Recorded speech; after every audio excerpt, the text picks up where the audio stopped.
بسم اللہ الرحمن الرحیم۔ السلام علیکم ورحمۃ اللہ وبرکاتہ۔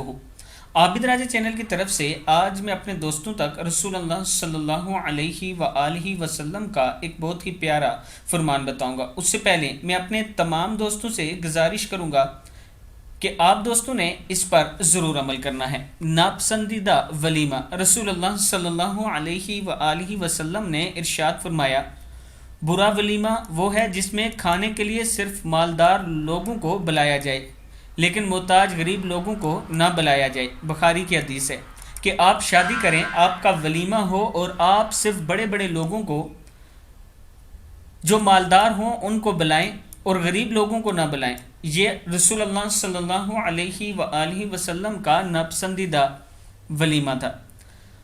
اگر آپ دوست شادی کرتے ہیں تو اس حدیث پر ضرور عمل کریں، غریب لوگوں کو اپنے ولیمے میں ضرور دعوت دیا کریں۔ السلام علیکم ورحمۃ اللہ وبرکاتہ۔